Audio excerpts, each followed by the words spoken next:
한국에서는 물건을 살 때에 현찰, 현금 아니면은 신용카드로 물건을 결제하게 되지만 미국에서 중요한 결제 수단 중에 하나가 뭐냐면 퍼스널 체크라는 것이 있습니다. 한국말로 해서 개인 수표라는 것입니다. 그래서 이 개인 수표를 이용해서 결제를 할 때가 참 많이 있습니다. 특히 만약에 여러분이 공공기관에 세금을 낸다던가 혹은 나라의 어떠한 주민세라든지 혹은 범칙금 등을 낼 때 보면요, 절대로 현금이나 카드 들고 가서 내가 내려고 왔습니다라고 하면은 낼 수가 없습니다. 혹은 우리나라처럼 은행으로 송금한다던가 그렇게 되는 것이 아니라 반드시 이 퍼스널 체크인 개인 수표를 이용해서 거기다가 내가 내야 될 금액과 사인을 한 다음에 수신하는 기관에다가 우편으로 붙여서 그래야지만 요금을 지불할 수가 있습니다. 때로는 전기세나 물세 같은 공과금을 납부할 때도요, 반드시 이 퍼스널 체크를 사용해야 됩니다. 그래서 어떤 곳에 가면요, 현금, no cash, no credit card라고 써 있는 곳이 있어요. 그런 곳들은 반드시 이 퍼스널 체크로만 계산을 할 수 있다라는 것입니다. 또 집을 구입할 때에 내가 계약금을 낸다던가 혹은 잔금을 치를 때 보면은 우리나라 같은 경우는 큰 금액이기 때문에 은행으로 바로 송금한다던가 그렇게 해서 기록을 남기는 것이 가장 안전한데, 미국 같은 경우는 집을 구입한다던가 계약을 할 때는 반드시 이 퍼스널 체크를 사용해서 결제를 해야 됩니다. 그래서 그 안에 3만 불, 30만 불, 3천만 원, 3억이란 큰 돈이 왔다 갔다 하는 거래에서도요, 이 작은 종이에다가 펜으로 금액을 쓰고 사인을 할 때에만 이 거래가 가능합니다. 그래서 한국에서 오신 분들이 사실 처음에는 이 퍼스널 체크를 이용하는 것을 참 이해하기가 힘들어 하십니다. 왜냐하면은 우리나라 같은 경우는 큰 돈이 오가거나 혹은 돈을 낼 때에 은행으로 송금하면 바로바로 확인이 되지만, 미국에서는 이 종이 한 장에다가 그 X를 써서 준다는 것이 주는 사람도 그렇고 돈을 받는 사람도 종이 한 장에 매덕이 된다는 그걸 받는 것이 사실 익숙하지 않은 문화입니다. 제가 여러분의 이해를 돕기 위해서 책을 하나 준비했습니다. 사실 이 정도 사이즈가 아니고 손바닥만한데 제가 좀 크게 저희가 뽑았어요. 여기다가 카메라를 확대해서 보시면 볼 수 있겠지만 제가 여기다가 100만 불 썼습니다. 100만 불. 영어로는 1 밀리언 달러입니다. 우리나라 돈은 12억입니다. 놀라지도 않으시네요. 한 1000만 불 쓸 거 그랬어요. 자, 제 돈도 아니기 때문에 일단 6개 100만 불 쓰고서 그 밑에다가 영어로 1 밀리언 달러 only라고 썼습니다.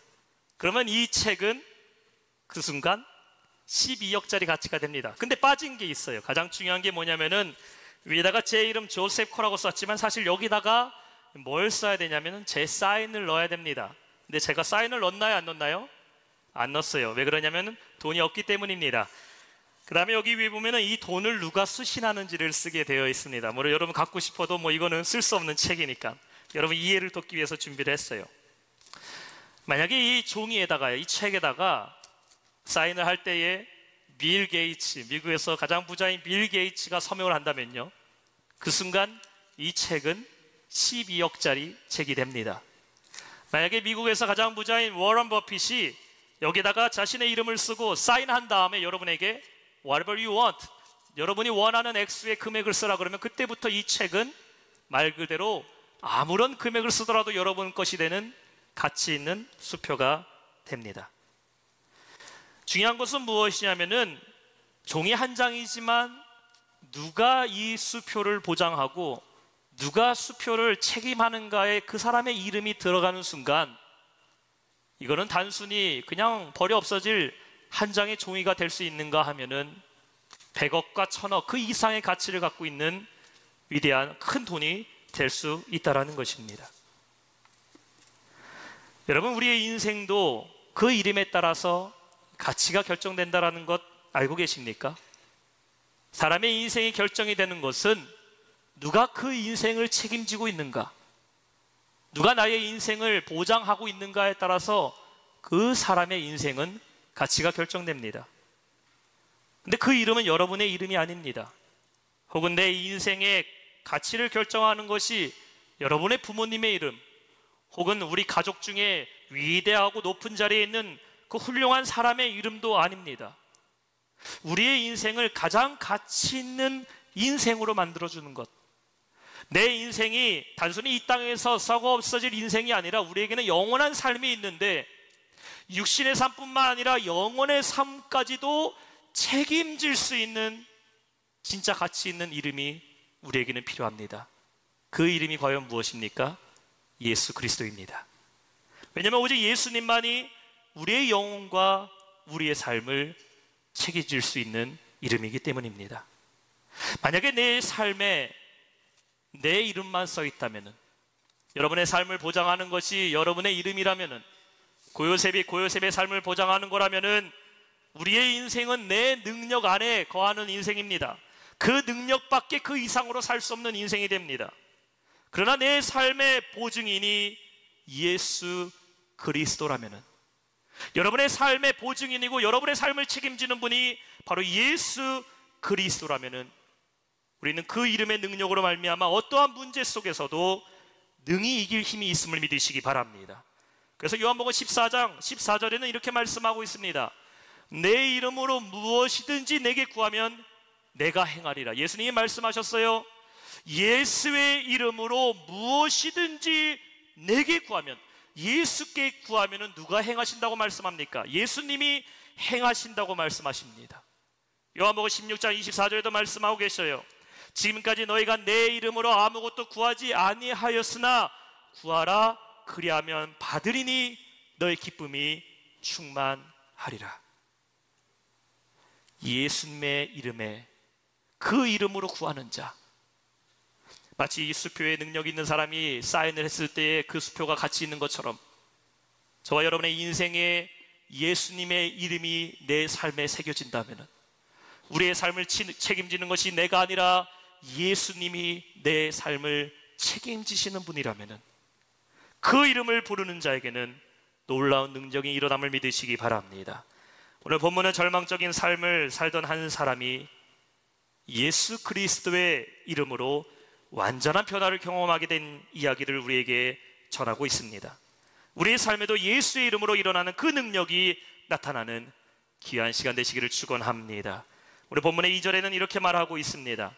나면서 못 걷게 된 이를 사람들이 메고 오니 이는 성전에 들어가는 사람들에게 구걸하기 위하여 날마다 미문이라는 성전문에 두는 자라. 여기 태어나면서부터 걷지 못하는 한 사람이 있습니다. 당시에 몸에 불편을 갖고 있고 걷지 못하는 사람이 할 수 있는 것이 무엇이 있었겠습니까? 이 사람이 할 수 있는 것은 그저 지나가는 사람들에게 돈을 구걸하는 그런 신세로 살아가게 됩니다. 근데 구걸도요, 아무 때나 할 수 있는 것이 아니더라고요. 동양도 잔치집에 가야지 얻어먹을 게 있다고 성전에서 사람들이 가장 많이 모이는 시간에 가야지 그나마 몇 푼 얻을 수가 있었습니다. 유대인들은 당시 관례에 따라서 하루에 3번 기도하러 성전을 찾았습니다. 첫 번째 기도는 아침 9시고 두 번째 기도는 한낮이었던 정오 12시였고, 그리고 마지막 기도 시간은 오늘 성경에 기록하고 있는 제9시 오후 3시에 기도하러 갔습니다. 여러분 한번 생각해 보세요. 언제 가장 많은 사람들이 기도하러 올까요? 바쁜 아침 시간입니까? 열심히 일하고 있는 한낮입니까? 아마도 대부분의 사람들은 하루 일과가 끝나가는 마지막 기도 시간인 오후 3시에 성전을 찾아 기도하러 왔을 것입니다. 역시나 이 안증뱅이도 오늘 구걸할 수 있는 마지막 시간인 제9시만을 기다려옵니다. 걷지 못하는 그는 사람들의 도움을 받아서 성전문을 향하고 있습니다. 언제나 그랬듯이 이미 성전 앞에는 수많은 거지들과 과부들이 미문이라고 불리는 성전문 앞에 모여서 지나가는 사람들에게 구걸을 하고 있습니다. 근데 그 이름이 참 아이러니하죠. 미문, 영어로는 beautiful gate입니다. 우리말로 하면은 아름다운 문입니다. 아름다운 문. 온전한 사람들에게야, 성전에 기도하러 가는 있는 사람들, 편안한 사람들이기야 그 성전문은 미문, 아름다운 문이라 불릴 수 있었겠지만, 오늘도 구걸해서 먹고 살 수밖에 없는 그 미문에 앉아서 사람들에게 구걸하고 있는 이 안진뱅이와 같은 이들에게는 이 문은 결코 아름다운 문이 아닙니다. 자신의 부끄러움을 그대로 드러내야 되고, 지나가는 이들에게 비굴한 표정으로 손을 내밀어 구걸을 할 수밖에 없는 그 문은 슬픔의 문이고 고통의 문입니다. 어쩌면 아름답다라는 미문이 아니라 슬플 비자를 사용해서 비문, painful gate라고 말하는 것이 이 사람에게는 더 이해가 되기 쉬울 겁니다. 사도행전 4장 22절에 보면 그의 나이가 40살 정도 되었다라고 성경은 말하고 있습니다. 그는 지난 40년 동안 날마다 이 문 앞에서 구걸을 하며 살고 있습니다. 오늘도 어제와 마찬가지로 그저 오늘 먹고 살 동전 몇 푼 구하는 마음으로 성전 앞에서 앉아 있었는데, 날마다 앉아있던 그 자리에서 오늘 제9시에 그는 놀라운 은혜를 경험하게 됩니다. 어떻게 그의 삶이 변화되는 역사가 일어나게 되었을까요? 오늘 말씀에서 우리가 첫 번째 생각할 수 있는 것은 날마다 은혜의 자리로 가야 한다라는 것입니다. 여러분, 사람은 어디에 있는가가 중요합니다. 이 안전뱅이는 날마다 성전 앞에 앉아 있는 것만으로도 오늘 축복의 기회를 얻게 됐다라는 것이에요. 우리의 삶에 하나님의 응답이 임하기 위해서 우리는 어디에 있어야 될까요? 내 삶에 하나님의 인재가 임하고 하나님의 은혜를 얻기 위해서 여러분 어디에 있어야 됩니까? 세상의 죄의 자리에 있으면 하나님의 은혜가 임합니까? 사람들이 즐기는 자리에 가 있으면 하나님의 은혜가 임하게 되는 것입니까? 아닙니다. 하나님의 은혜를 얻기 위해서는 우리는 하나님이 계신 곳, 은혜의 자리, 기도의 자리, 예배의 자리로 있어야 한다는 것입니다. 지금 이 안전뱅이는 성전에 기도하러 온 게 아닙니다. 자신의 병을 고치려고 혹은 걷게 되려고 온 것도 아닙니다. 그저 그는 성전 앞에서 오늘 먹을 돈을 구걸하러 왔습니다. 근데 중요한 건 무엇입니까? 그의 동기가 무엇이든지 간에 그는 날마다 하나님이 계신 성전 가까이에 있었다는 것입니다. 그가 만약에 오늘 성전에 있지 않았더라면 어차피 뭐 성전 앞에서 구걸하나, 사람들이 오가는 시장 바닥에서 구걸을 하나, 구걸하는 것은 매일 똑같다고 생각해서 만약에 이 사람이 지금 이 시간 시장에 나가 있다면 그는 오늘 베드로와 요한을 만나지 못했을 것입니다. 그러나 매일같이 하루도 빠짐없이 날마다 성전 미문에 앉아 있었던 그는 그 자리에서 놀라운 기적을 경험하게 됐다는 것이에요. 여러분, 우물을 팔 때에도 한 우물만 파야 된다는 얘기하지 않습니까? 내가 여기 파다 보니까 물이 안 나온다고 저쪽 가서 물 파야겠다고 거기 가서 파보고, 그래도 안 나온다고 이쪽 가서 파다 보면요 절대로 생수가 터지는 제대로 된 우물 하나 파지를 못합니다. 우리가 은혜를 받는 것도 마찬가지예요. 여러분, 은혜를 받으려면 날마다 은혜의 자리를 지키는 습관을 갖기를 축원합니다. 습관이 무엇이에요? 습관은요, 반복적이고 규칙적인 생활로 굳어진 것을 습관이라고 얘기를 하지 않습니까? 근데 그 습관도요 계속해서 반복되다 보면은 결국 그것이 무엇이 됩니까? 일상이 되어버립니다. 만약에 내가 성경을 하루에 3장씩 읽겠다고 결심을 했어요. 그래서 성경을 3장씩 날마다 읽다 보면은 어느샌가 이것이 나의 안에 습관으로 자리 잡게 됩니다. 근데 이 습관이 1년이 가고 2년이 가고 3년이 가다 보면 어떻게 됩니까? 하나님 말씀을 날마다 읽는 것이 나에게는 일상이 되어버린다는 것이에요. 여러분, 우리가 은혜를 받는 것도 영적인 습관, 하나님의 은혜를 사모하는 그 자리로 가는 그 습관이 여러분의 일상이 되시길 축원합니다. 은혜를 받으려면 은혜 받는 습관을 가져야 된다는 것이에요. 은혜 받는 자리에 나와야 은혜 받습니다. 은혜 받는 삶을 살아야 은혜를 받는 거예요. 하나님이 언제 우리에게 은혜를 주십니까? 오늘같이 이렇게 예배를 통하여 하나님은 우리에게 은혜를 주셔요. 때로는 새벽에 내가 날마다 기도하며 하나님을 찾을 때에 새벽에 말씀하시는 하나님의 은혜를 경험합니다. 하나님 말씀을 날마다 묵상할 때에 이 말씀 가운데 나에게 말씀하시는 하나님의 은혜를 경험합니다. 교회 안에서 섬김의 자리에 있을 때에, 봉사할 때에, 전도할 때에, 성경 공부할 때에, 또한 여러분의 삶 가운데 직장과 학업과 일터에서 하나님의 은혜를 구하는 마음으로 살아갈 때에 그곳에 하나님께서 역사하신다는 것이에요. 은혜 받는 그 자리를 지키는 습관이 필요합니다. 왜냐하면 하나님은 언제 말씀하시기 때문이에요. 하나님은 내가 하나님과 가장 가까이에 있을 때에 말씀하시기 때문입니다. 오늘 말씀의 두 번째는 예수를 바라봐야 한다라는 것입니다. 4절과 5절에 말씀하고 있습니다. 베드로가 요한과 더불어 주목하여 이르되 우리를 보라 하니 그가 그들에게서 무엇을 얻을까 하여 바라보거늘.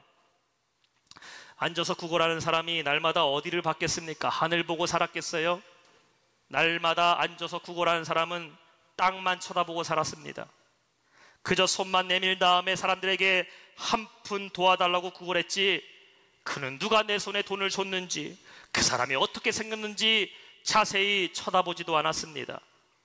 그는 항상 땅만 쳐다보고 자신의 손에 쥐어지는 동전 몇 푼만 바라보며 40년을 살았다는 것이에요. 여러분, 눈은 마음의 창이라고 말하죠.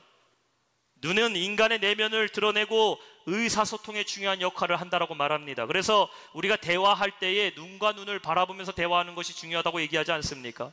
어떠한 중요한 일을 결정할 때에 중요한 것을 얘기할 때는요, 아이 컨택, 서로의 눈을 바라보고 대화를 해야지 저 사람이 어떠한 마음을 갖고 얘기하는지, 그 사람이 정말 진실된 말을 하고 있는지 우리는 감을 잡을 수가 있습니다. 그런 의미에서 볼 때 보면요, 이 선글라스 쓰는 거 너무 좋아하는 분들은요, 일단 한번 의심해 볼 필요가 있습니다.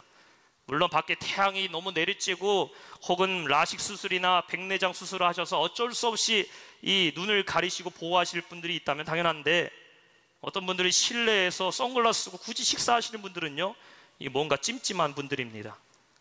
사람의 마음은요, 뭘로 통해 볼 수 있습니까? 눈으로 볼 수가 있어요. 지금 베드로가 이 사람에게 말합니다. Look at us. 우리를 보라. 무엇을 보라는 거죠? 베드로 얼굴 보라는 겁니까? 아닙니다. 베드로가 갖고 있는 그 안에 있는 것을 보라는 겁니다. 자, 베드로가 보라는 말을 듣고 이 사람은 어떻게 합니까? 5절에 이렇게 말하고 있죠. 그가 그들에게서 무엇을 얻을까 하여 바라보거늘. 안진뱅이는 바라봅니다. 아마도 즉각적으로 베드로의 손을 봤겠죠. 왜냐하면 그는 날마다 사람들의 손을 봤기 때문입니다. 어떤 사람은 묵직하게 손을 돈에 쥐고 있는 사람이 있습니다. 또 어떤 사람은 동전 한 푼 가장 손에 들고 있는 사람도 있었을 것입니다. 사람의 손에 무엇이 쥐고 있는가에 따라서 이 안진뱅이는 생각했겠죠. 아, 이 사람이 오늘 나에게 얼마나 적선해 주었을까 판단도 했을 것입니다. 아니, 40년 구걸 인생에 그 정도 감이 없었겠습니까? 사람의 손만 봐도, 저 지나가는 사람의 주머니만 봐도 저 사람은 나를 도울 수 있는 사람이구나, 저 사람은 나를 무시할 사람이구나, 40년 구걸 인생에 그 정도 감은 있었다라는 것이에요. 이 안진뱅이는 당장의 문제를 해결할 그 물질만을 바라는 마음으로 바라봤다라는 것입니다. 이때에 베드로가 돈을 기대하고는 그를 향해 6절에 이렇게 말합니다. 우리 한 목소리 읽어볼까요? 6절 말씀 시작. 베드로가 이르되 은과 금은 내게 없거니와 내가 있는 이것을 내게 주노니 나사렛 예수 그리스도의 이름으로 일어나 걸으라 하고. 보세요, 베드로가 무엇을 보라고 말합니까? 은과 금 보라고 얘기하는 거 아니에요. 사람의 얼굴 보라고 얘기하는 거 아닙니다. 내 안에 살아계신 예수 그리스도를 보라는 것입니다. 사랑하는 성도 여러분, 우리는 오늘 이 예수님을 봐야 될 줄 믿습니다. 습관적으로 세상을 보는 사람들이 있어요.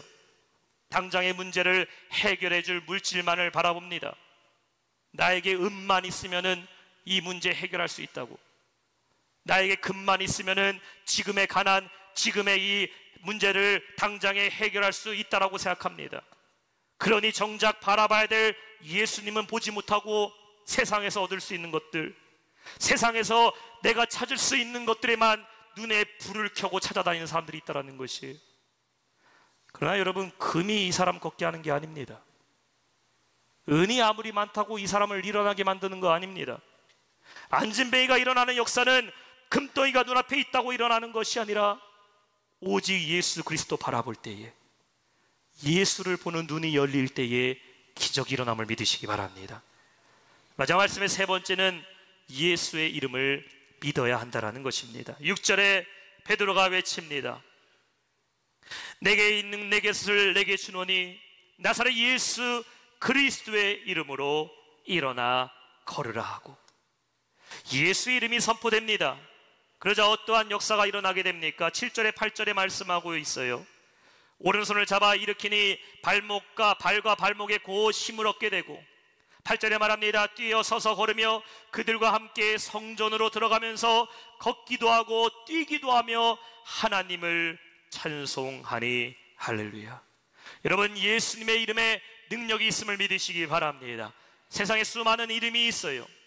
이름값 한다는 말과 같이 상표 하나만 갖다 붙이면 똑같은 것이라 할지라도 그 가치가 완전히 뒤바뀌는 것이 있습니다. 우리가 앞서 봤던 이 퍼스널 책과 같이, 또한 여러분 입고 있는 똑같은 옷이라 할지라도 이 옷 안에 유명 디자이너, 유명 브랜드의 상표를 붙여놓고 파는 것과 똑같은 옷이지만 그렇지 않은가는 그 가격과 가치가 하늘과 땅 차이로 벌어지게 됩니다. 그렇다면 예수님의 이름에는 어떠한 능력이 있다는 것입니까? 왜 예수의 이름이 우리에게 절대적으로 필요하냐는 것이에요. 사도행전 4장 12절에는 말씀하고 있습니다. 다른 이로서는 구원을 받을 수 없나니 천하 사람 중에 구원받을 만한 다른 이름을 우리에게 주신 일이 없음이라고 말씀합니다. 여러분, 예수의 이름은 구원의 이름임을 믿으시기 바랍니다. 로마서 10장 13절에도 말씀하고 있어요. 누구든지 주의 이름을 부르는 자는 구원을 받으리라. 할렐루야. 혹시 여러분이 저희 집에 찾아오시면요, 저희 집 문 두드린 다음에 고요세 목사님 말씀하면요, 문 열어드립니다. 성민이 친구들이 집에 찾아와서 성민아 하면요, 집 문 열어드려요. 왜냐하면 그 집의 주인은 우리 가족이기 때문입니다. 만약에 여러분이 천국 문 앞에 섰을 때에 그 천국 문을 열 수 있는 이름은 누구의 이름일까요? 내가 천국 문 앞에 서서 하나님 내가 고요셉이에요. 우리 아버지가 누구예요? 내 친구가 누구예요? 우리 가족에 누가 있어요? 아무리 좋은 이름, 높은 권력의 이름을 갖고 있다 할지라도 그 이름 불러서 천국 들어가는 거 아닙니다. 아무리 천국 문 앞에서 내가 어떤 사람이라고 큰 소리 떵떵 외쳐도 구원이 열리는 게 아니에요. 구원은 오직 예수 그리스도 그 이름을 부를 때에 구원을 얻게 됨을 믿으시기 바랍니다. 또한 예수 그리스도의 이름은 어떠한 능력이 있습니까? 우리를 완전케 하는 능력이 있다는 것입니다. 자, 베드로가 안진뱅이를 일으켰을 때에 사람들이 놀라기 시작합니다. 아니, 40년간 안진뱅이로 살았던 그 사람이 일어났다고?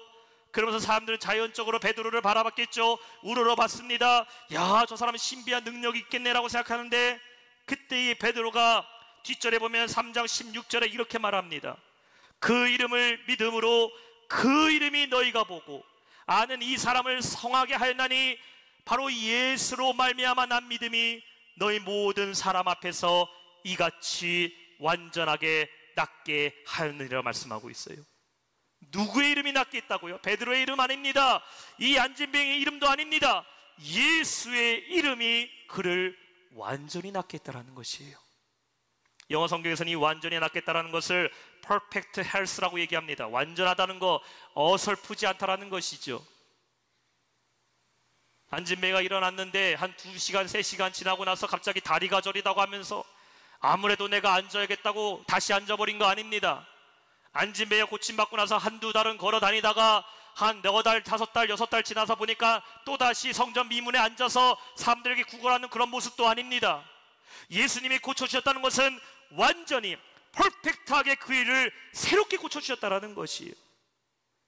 예수 그리스도의 이름은 전혀 불가능한 상태에 있다 할지라도 완전히 고치는 능력이 있음을 믿으시기 바랍니다. 고침받는 그가 어떻게 합니까? 8절에 말하고 있지 않습니까? 뛰어서서 걸으며 그들과 함께 성전으로 들어가면서 걷기도 하며 뛰기도 하며 누구를 찬양한다? 하나님을 찬양했다라고 말하고 있어요. 예수님의 이름은 그의 다리만 일으킨 게 아닙니다. 예수의 이름은 그의 마음을 변화시키고 생각을 변화시키고 그의 병든 영혼까지도 새롭게 고치셨다라는 것이에요. 여러분, 우리의 삶에 예수 그리스도의 이름, 그 능력이 임하기를 축원합니다. 예수 그리스도의 이름이 병든 몸을 완전히 고치실 줄 믿습니다. 예수의 이름이 병든 내 가정을 완전히 고칠 줄 믿습니다. 예수의 이름이 소망하는 내 자녀, 소망하는 내 삶을 완전히 고칠 줄 믿습니다. 나사렛 예수 그리스도의 이름을 믿는 자, 그 이름의 능력이 임할 줄 믿습니다. 우리가 의지해야 될 단 하나의 이름, 예수 그리스도. 그 이름 의지하며 그 이름 붙들고 그 능력을 경험하는 저와 여러분 되시길 주님의 이름으로 축원합니다.